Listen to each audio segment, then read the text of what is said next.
that resets the entire DC universe. Hey, welcome back to Screen Crush. I'm Ryan Airy. So James Gunn's DCU slate has finally been partially revealed. Gunn released a video breaking down the first chapter of the DC slate titled Gods and Monsters. Now, we've already done a breakdown of this announcement that you can find right here on the channel, but it's time to speculate on how all these films will connect and what remnants of the DCEU are going to carry over into the semi-rebooted universe following The Flash. Later, I'll be joined by Screen Crush's own Colton Ogburn and a friend of the channel, Hanry Cavill, to discuss their thoughts on James Gunn's new DC lineup. But first, I want to talk about a theory that these new projects could be hinting at a potential Hanry Cavill and Ben Affleck return. Dude, they're done. Let it go. No, really. I think that James Gunn may have dropped some hints that a key theme of this DCU chapters will be lineage. Not only could it be alluding to Ben Affleck and Hanry Cavill coming back, but maybe Michael Keaton as well. Have you ever danced with the devil in the pale moonlight? Now this I gotta hear. Alright, well, let's start with The Brave and the Bold, a Batman movie that will focus on Bruce and his son, Damian Wayne. Damian's mother is Talia al Ghul, the daughter of one of Batman's greatest foes, Ra's al Ghul. Talia al Ghul, here to finish my father's work. But we totally had sex. Now, for years, Bruce didn't even know that Damian existed. In his youth, Damian had undergone training to become an assassin, a path in life that his vigilante father would not approve of because Batman doesn't kill. The dichotomy between Damian and Bruce is really interesting. Not only is Bruce having to undo the murderous training his son has been exposed to and teach him the ways of the hero, but they're also struggling to grasp the nuance of a father-son relationship. I'm not gonna call him Dad. Ever. Even if there's a fire! So in the comics, Damian is Batman's fifth Robin, meaning that by the time Damian and Bruce meet, Batman is an older, more grizzled Dark Knight. So that got us wondering, could we see Affleck or Keaton continue to play the character? Affleck's Batman was directly inspired by Frank Miller's from The Dark Knight Returns, a Batman who's been fighting crime in Gotham for 20 years, a Batman who has lost at least one of his Robins. Now I could easily see Affleck's Batman being put in a position where he learns that he has a son. His Batman is perfectly positioned to take on his long-lost son as an apprentice. But if he already lost one Robin, why would he put his long-lost son in the same situation? Great question, and the answer is because Damian isn't just some kid. He's an Al Ghul. He needs to be broken of his assassin training. He needs to be shown a better way. Bringing Damian on as a Robin is Batman's only way of making sure that his son doesn't turn into his grandfather, Ra's al Ghul. Affleck's Batman is grizzled, he's already been through his midlife crisis in Batman v Superman, and he's learned from all his mistakes, and now he's in position to pass his knowledge on to someone else. He's processed his anger and his grief, and he can pass those coping skills on to his son. Well, hold on, person. I just found this interview with James Gunn, and he said that his Batman won't be Ben Affleck, but the Affleck will likely direct an upcoming DC project. Oh. Man, this is awkward. So maybe it'll be Keaton. Yeah, Keaton. Michael Keaton will be playing a major role in The Flash, and he was also rumored to be a big part of the scrapped Batwoman movie. Rumor has it that before James Gunn took over, Warner Brothers was moving forward having Keaton become the DCEU's Batman. So what if that's Gunn's plan too? We know that Robert Pattinson's Batman is going to continue on under the DC Elseworlds banner. And with him being a Bruce Wayne Batman, maybe Gunn plans for the DCU Batman to not be Bruce Wayne. Maybe he wants the DCU's Batman to be a retired Batman who is training someone else, like Damian Wayne, to take up the cow. Michael Keaton could step into a very seasoned Batman, and he may only appear in one more film, that film being Brave and the Bold. And the same could be true for Ben Affleck. Maybe Gunn simply meant that Affleck won't be the DCU's Batman, but that doesn't mean that he can't make a brief appearance as the DCU's Bruce Wayne. So whether it's Keaton or Affleck, an older Bruce could play a key role in a passing of the baton type of story. Don't you mean a passing of the bat on? High five me or you're fired. Haha, yeah, high five! Now, in the comics, Batman and Damian's reunion is cut short when Batman is killed by Darkseid. This leads to Dick Grayson's Nightwing, who is also a former Robin, taking up the mantle of the Batman, and then taking Damian under his wing. His Nightwing. Ha ha ha! High five! I am so small and funny. Anyways, talk about Superman. Yes, Superman. Yes, Superman. The upcoming Superman film is called Superman Legacy. Legacy is right there in the title. Now, we know that Superman will be a younger iteration of the character in this film. But my question is, how can the film feature a young Superman and be about his legacy? Well, Twitter user 1KevHamilton may have the answer. John Kent, Superman's son, could be the DCU Superman. The press release for Superman Legacy says that the film focuses on Superman balancing his Kryptonian heritage with his human upbringing. Now, while this could easily apply to Clark Kent, it could also apply to John, a character who was raised as both a human and a Kryptonian. We could see this film focus on John having the old Spider-Man conundrum. With great power comes great responsibility. Does he use his power to continue the legacy of his father, the Superman, or does he have other things in life that he wishes to pursue? And so do you think that Hanry Cavill is going to return as Clark Kent, and that's why he literally can't play this Superman? Well, we did see in the Snyder Cut of Justice League that Lois and Clark had a baby. Congratulations, by the way. But wouldn't this movie be taking place in like 2035 just for that timeline to catch up? Well, James Gunn has confirmed that the Flash movie will reset the DC universe. That moves directly into the Flash. That resets the entire DC universe. So that could affect both time and reality. It's basically a better version of... Somehow Palpatine returned. Wait a second. Damian Wayne and John Kent teaming up to fill the shoes of their fathers, Batman and Superman? You're talking about Super Sons. Heck yeah, I am. High five. Now, the concept of Super Sons has been around for decades, the sons of Batman and Superman teaming up to fight crime like their fathers, but the most recent runs of Super Sons have featured specifically Damian Wayne and John Kent. So, with Gunn confirming that parts of the former DCEU will live on in the DCU, he could plan to use the DCEU as a vague bedrock history to build upon. A world where Batman and Superman have been around for decades, making it to where they can springboard into big event films without things feeling rushed, because the universe they're building will feel very lived in and already developed. Okay, that's Batman and Superman. So where do the other projects tie into your lineage theme theory? Great question, buddy. So that brings us to Paradise Lost and Supergirl Woman of Tomorrow. Paradise Lost will take place in Themyscira prior to the birth of Wonder Woman. This series will establish the warrior legacy of Diana Prince. And as for Supergirl, James Gunn has explained that he's going to explore the difference in upbringing between Superman and his cousin Kara. She was raised on an exploded piece of Krypton floating through space. She had to watch everyone around her perish and is, quote, very jaded. We think that this film will showcase the legacy of the destruction of Krypton and how this mass extinction can weigh on a survivor. And if you remember in Man of Steel, Zack Snyder did confirm that this busted pod belonged to none other than Kara Zor-El. But I'm joined here now by two of the best. We have Screen Crush's own Colton Ogburn and writer, actor, activist, and DC superfan Cameron Kasky. So my first question to both of you, it's the same question. Were they right to do a partial reboot of the franchise? Should they have just started from scratch? Cam, what do you think? What's your thoughts on this? Well, I don't know what there was left to do with what they had. I mean, I don't know what direction you could go in. I don't know what story you could tell. I don't know what like level of cohesiveness there could be. I do know it's nothing.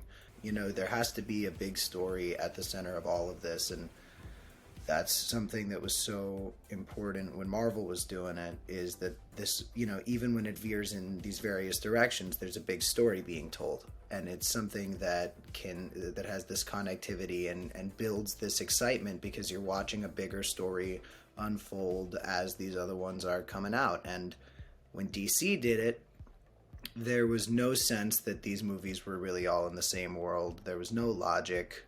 You know, you have Amanda Waller saying that the Suicide Squad exists because they need to prevent threats like Superman from destroying the world. And then suddenly out of nowhere, after there were no heroes and after she made the Suicide Squad because there weren't heroes, there's actually the Justice Society of America, and there's really no explanation as to how long they've been around. This Hawkman person seems like the perfect superhero. He's sort of Professor Xavier with that airplane and with the estate. Really nothing about Hawkman from the comics that's cool other than the fact that he seemed like a tough brawler and the acting was very good. But on top of that, you know, after Amanda Waller calls these people, they fail because Dwayne "The Rock" Johnson has something in his contract that he can't lose a fight. So they're ultimately kind of useless, and she calls Superman. So you go from Amanda Waller creating a team of villains to stop Superman to Amanda Waller calling a team of heroes that seem great. They seem like great people. The Justice Society in that film, you watch them, they seem like top tier folks. Like just nice people, like just good guys to hang out with. I mean, if you watch Black Adam, if that's where your life has taken you, then I've watched it 3 times, so I'm not judging anybody. I've seen the film 3 times. Or at least I've experienced it. I don't know how to describe it, but the Justice Society, they're all so nice. They're all so nice to each other. You know, I really like them all. They're all very likable characters. So it makes you think, well, gee, what made Amanda Waller think that the defense against Superman would be Captain Boomerang and Slipknot, the man who can climb anything, and not, this great team of very powerful heroes who would have been able to defeat Black Adam if he was contractually allowed to lose a fight. And but then when they can't do it, she calls the person that she created the Suicide Squad to stop, Superman, who is just like, yeah, I'm going to do this. And canonically, this happens after Adebayo leaks the truth about the Peacemaker stuff. At the end of season one of Peacemaker, Leota Adebayo leaks all this stuff about Amanda Waller. So in terms of the greater story, you'd think, okay, well, Superman's not just going to be her lapdog, but then she's like, I'm going to call somebody else. Boom, Superman's there. Okay, so you raise great points, and I feel like we're doing about, like, you and I should have been having talkbacks about every DC thing that's happened for months, and we're getting caught up on all this. However, everything you said kind of is saying to me that they shouldn't have done a soft reboot, that it should have been a full-on reboot. So, Colton, you have some very strong opinions on this. I feel like your tweets you were despondent when Cavill was cast away for no reason. What are your thoughts here? Should they have done full reboot or a soft one like they're doing now? Well, I mean, Cameron's right. It was a mess. There was no plan. And even though I am, yes, a little upset about Henry, and I'll talk about that in a second, I will say I'm glad there's finally a plan and they're doing something at all rather than just throwing stuff at the wall, which is what they've been doing. And yeah, I mean, you and I did a talk back, I don't know, I think it was when Henry was announced to be out officially, and then he came back for Black Adam. I can't keep up with how many times we've been back and forth, because you wrote a script that was about Ben Affleck being back, and then, of course, I mean, the news was changing every day, and we had this one video. We just had to, finally go, let's put it out. And I think that's one you're talking about. Good video, though. Yeah. Thank you. But yeah, from the get-go, I remember saying that I love Hanry Cavill's Superman. You and I disagree on Man of Steel, but I love that movie. But even I was okay with them doing a full reboot. If I understood, okay, you want to start fresh, get rid of all this stuff that has not worked for the past, over 10 years now. When did Man of Steel come out? 2012? It hasn't been working. If that means that you need to get rid of Hanry Cavill, if that means you need to get rid of all of the stuff that has worked in the DCEU to start fresh, I'm fine with that. But learning that they're not doing that, they're keeping Shazam, which, I mean, no offense to Shazam, but how do you keep Shazam but not Henry? Aren't they keeping him in I'll tell you exactly how Shazam he was really weird in the announcement, because he kind of made it sound like Shazam and Blue Beetle were Elseworlds. Cam, what were you saying? I don't think they're Elseworlds. I think Blue Beetle's going to be just like Shazam, where other than referencing the superheroes, it doesn't tie to the greater story. It doesn't really matter. So nothing in Shazam was tied to that big stupid looking creature in both versions, Steppenwolf, who looks like a parody of what CGI is. It's not like his journey to find the MacGuffin box was in Shazam. Shazam was essentially there were allusions to Batman v Superman, but they could easily be about. And then they had Batman Superman without his face come on. It was a hilarious moment. But I think what James said was Blue Beetle is its own world as well, kind of. So I think that so it's a little more like how the Guardians were their own cosmic universe, and got that. So Colton, I'm sorry we cut you off. You were saying Shazam is still part of the universe, and well, yeah, whether he is or not, I don't know. I'm just kind of get off the fence. If it's a reboot, cool. Do a reboot. Just start over completely. And I think that would have been their best bet. Just cut all ties with everything DCEU. And that's coming from a guy who was excited that Henry was maybe kind of returning in Black Adam. But them doing this semi thing, I feel like it's indecisive. I also feel like the studio might have told Gunn, we might not be getting the full picture. I feel like Warner Brothers might have said, hey, we've got Shazam coming out. We've got Aquaman 2 coming out. You can't just say those don't matter, because there are some people who, I guess think that you can't watch a movie if it's not connected to a cinematic universe. Or read a comic book or watch a TV show, yeah. Colton, and the other can thing... I pitch something to you? Sure. So in comic books, full reboots are very important because you need to build a cohesive universe. There needs to be some sort of visual consistency. It was one of the things about the New 52 that I liked was the universe did feel very cohesive, even for the better and worse stories, at least in the beginning. Then they went into these other things where it started to get extremely wonky. But with a movie franchise, there's this sort of if it ain't broke method that people will take. And Hanry Cavill as Superman, the casting might not be broke, but he's a central figure in a story that never got to truly be told. I'm glad that it didn't, but even Snyder fans and Snyder haters, or whatever you are in between, alike can agree Zack Snyder's full story never got told. Again, great for me, bad for other people, I don't care. Point is, Hanry Cavill's the central figure in this story. Things like Aquaman, people loved Aquaman. I think it's fine, but people loved Aquaman. Aquaman the Lost Kingdom, who knows? But things like that, recasting that type of thing, I don't know if it's entirely necessary, simply because when these franchises are already in the works, they're spending years planning these types of things, and if they're able to fit into this cohesive new universe, but they want to tell a new story with their kind of tentpole characters, it makes sense to keep the things that people like. Most people like Peacemaker. A lot of people dislike it solely because it's James Gunn, even though he literally put Snyder's Justice League in it. But, if it ain't broke, I guess. I was about to say that I loved Peacemaker. I think it's one of the best things DC has ever done. I'm also a big James Gunn fan. So I'm kind of torn on, it's funny how, like, one of the few things to survive is his stuff. But I'm glad. I think... Well, it's also one of the few things that got good reviews, right? Yeah, I was going to say, and I think The Suicide Squad is one of the best DCEU films, if not the best. But to go off of your point on if it ain't broke, don't fix it, it is broke, in my opinion. I want to chime in here just on this. I think the worst thing that Warner Brothers could do is a little bit of what both you guys said. Cameron, you had this really pragmatic thing. Well, it's a business decision. Jason Momoa is a big star, etc.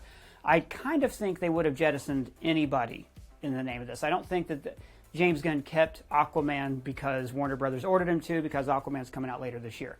I also think the worst thing they could have done was arbitrarily say, no, all new stuff. It doesn't matter that Margot Robbie is brilliant as Harley Quinn.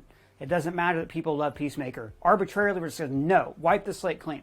I think that is probably the worst thing they could have done, because you can't lose that. So there's certain elements of this that just work so well. And this is where, as troubled as the production of The Flash has been, it's kind of a gift at this point that they have this movie where Flash travels back in time and then alters the timeline. Like, they get to completely start with whatever they want at the end of that. And I think that's the key that maybe you wouldn't have had, say, for instance, when Sony wiped away the Amazing Verse and connected to the MCU. Films were gone, franchise was gone, plot threads abandoned forever, probably.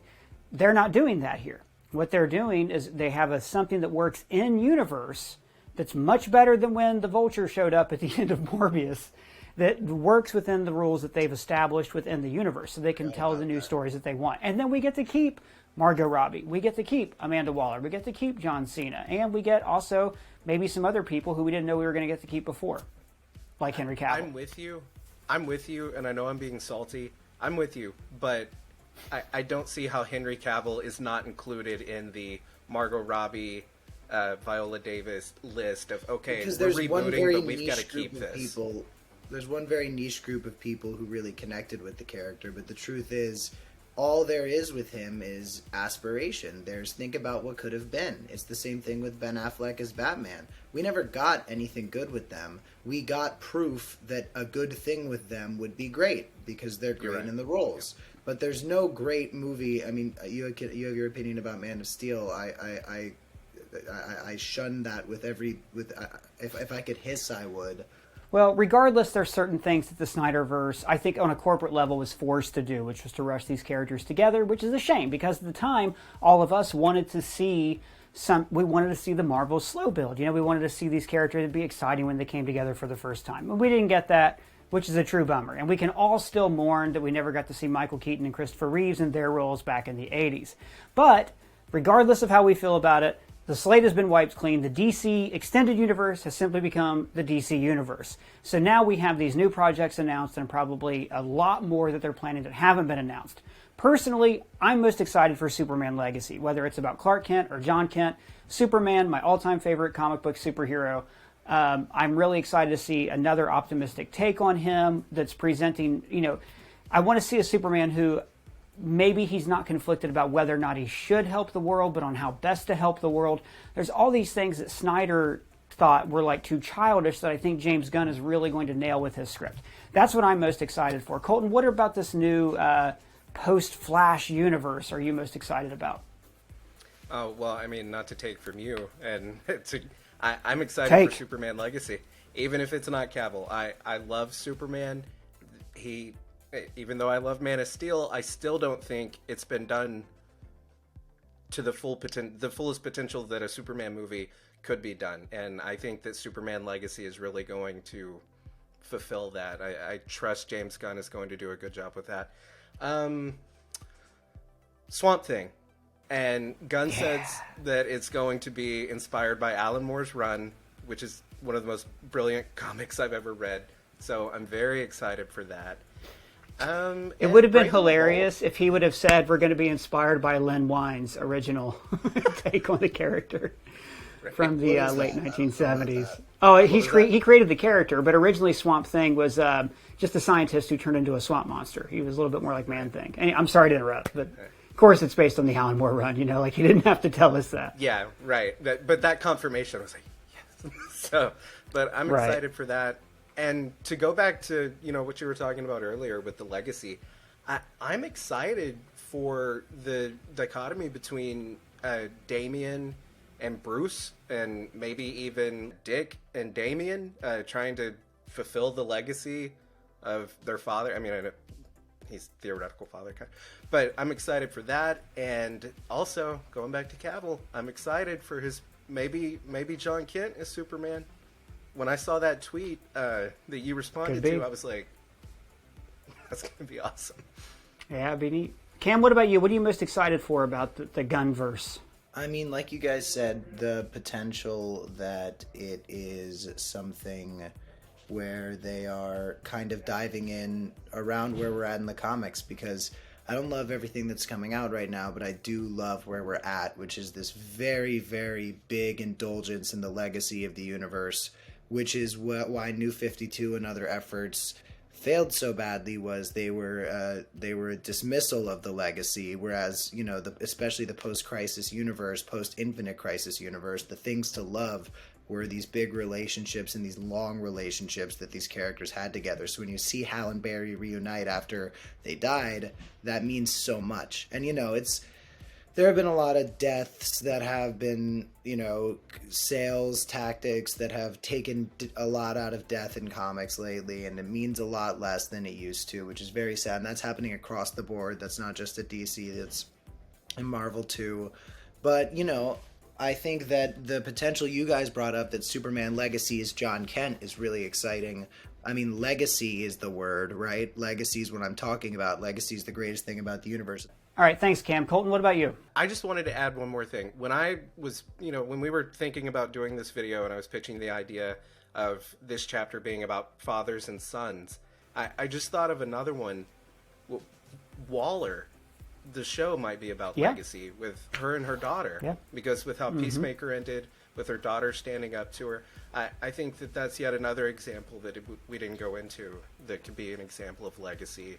And her daughter kind of turning, with Damian and John, they're pursuing their father's legacies, but with Waller, I forget the character's name, but her daughter is kind of running from her legacy, so I think that'll be interesting.